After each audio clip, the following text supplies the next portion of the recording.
Chaos, a confused state of affairs. So let me try to shed some light on it in the context of the Bible. But before I start, a little word about English. English cannot be separated from the Bible. By that I mean you must recognise that the Bible played a big part in forming modern English as we know it. And therefore to try to divine the original meaning of the Bible by reading it literally in English is a circular exercise. It means in English what it means because the English meaning is dictated by biblical interpretation. Is that clear? And it's not just biblical phrases which have permeated our language. The modern meaning of many of the words in the Bible were defined by the Bible itself. Or should I say the authorised King James Version of the Bible. What about the Hebrew Bible then? Something else here to understand. Hebrew was a dead language, much like Latin is now, until its revival in the 19th century. For centuries before that it had been reserved for religious recitations and little else. When Hebrew was revived, the Hebrew Bible used the English translation from the King James. And so if you view the Hebrew Bible online, say here, you will see nothing different from the King James, because it's circular translation. And so we have to try to peer behind the text to see what, if anything, we can divine. But where to start? At the beginning, of course. Now, Jacob Grimm, of Brothers Grimm fame, studied the German language. English shares its roots with German. His 1883 book details the old Norse creation legends, in which Ginnunga Gap features as a primordial chasm. This is consistent with many creation myths, where chaos reigns until some entity brings order to the world. Our modern English word begin can trace its roots back to Ginnunga. The B of begin is simply a prefix meaning to make so, as in bedazzle, befriend, belittle, bemoan, etc., with Ginnunga being the chasm or gap, i.e. chaos. And so we find chaos in the very beginning, as we would expect. Tohu vavohu, or tohu wabohu, means formless and void. This is interesting. It's another suggestion of a chaotic state. No one can tell you for definite what bohu means in this context. It sounds like it was put there as a poetic rhyme. Of course, stories of old, I would hope it is clear, were not read but were told, so they would please the ear. And we are left with this clue in tohu wabohu.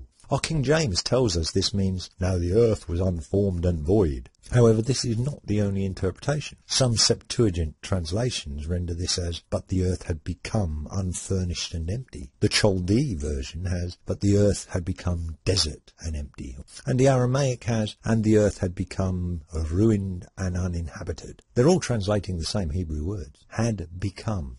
That doesn't sound like creation ex nihilo, does it? And what about Isaiah 45:18? Here we see tohu again. But here it says that God did not create the earth tohu, i.e. not unformed and void. So was the earth created unformed and void, as Genesis would have us believe? Or had it become that way, as other translations would state, and Isaiah suggests? Genesis or Isaiah? They cannot both be correct. Let us move on. Tehom, the deep. Another word for chaos, but that might need further explanation.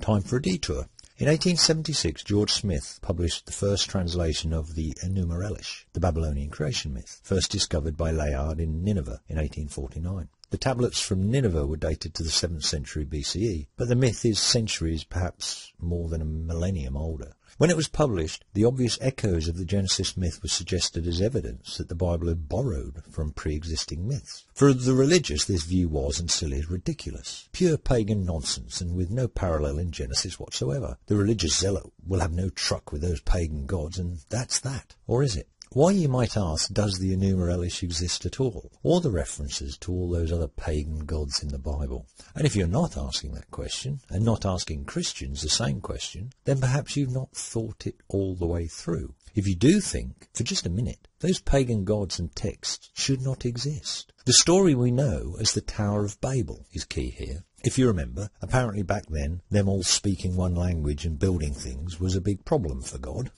Can you think of what else he expected humans to do when he created them? Start speaking in languages each other could not understand and live in holes, perhaps? Anyway, tradition has it that Nimrod built the tower in question. Now, Nimrod was Noah's great-grandson, and Noah's wife's, of course, the woman who is the mother of all living people but does not even warrant a name check in the Bible. And Nimrod was Ham's grandson. He would have sat on his grandpappy's knee, listening to the story of the flood and the hardships afterwards. He would have been left in no doubt about the wrath of God. So why then do you think that Nimrod, just 2 generations distant from the flood, would decide to do anything which might risk another dose of God's wrath? But whatever transpired at Babel, the 3 generations still then alive were thrown to the 4 corners of the world and their languages confused. With only 3 generations around, it would seem that the all-loving God must have destroyed quite a few families in that process. So much emotional pain must have been caused that those alive at that time were once again reminded in no uncertain terms just who God was and what he was capable of doing. What he had in fact done simply because they had built a tower and talked to each other. So what did these people do who had been thrown to the 4 winds and lost all contact with many of their nearest and dearest? Well, apparently they immediately forgot all about the God that had wiped out their grandfather's entire generation and just cast them all asunder and altered their very ability to speak and think, and simply invented a bunch of new gods to worship, building pyramids and ziggurats wherever they could in their honour. Does that make sense to anyone?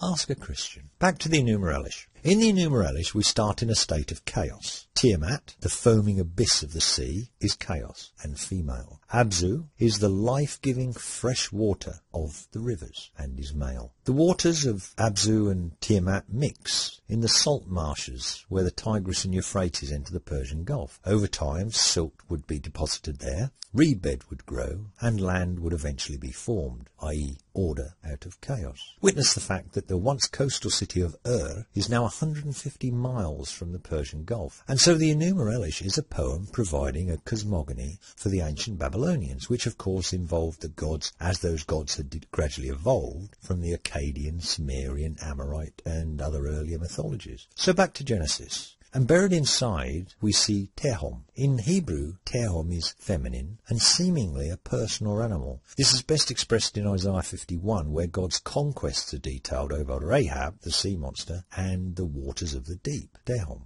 It lends weight to the argument that Tehom, the deep, is in fact Tiamat, the deep, the chaos monster of ancient myth. The religious will argue against it. They obviously have a preferred interpretation. If you're not convinced, then I urge you to investigate more deeply for yourself. See how Marduk overcame Tiamat using an evil wind, just as God's breath overcame Tehom. Or how Marduk split Tiamat in 2 and made one part the sea and the other the firmament. And do not forget that supposedly Abraham came from Mesopotamia, the home of the mythos which generated the Enuma Elish. Or that there is no evidence that Genesis existed as we know it before the Enuma Elish was written, and that if God did exist and had done to the people of Babylon all those things the Bible attributes to him, there is no conceivable way that the locals would have created an entire new cosmogony to replace what they already knew as fact from their parents and grandparents. Have I brought any order to chaos? I hope that I have at least made you want to find out more. Next time I shall say, let there be light. Let me know what you think, and thanks for watching.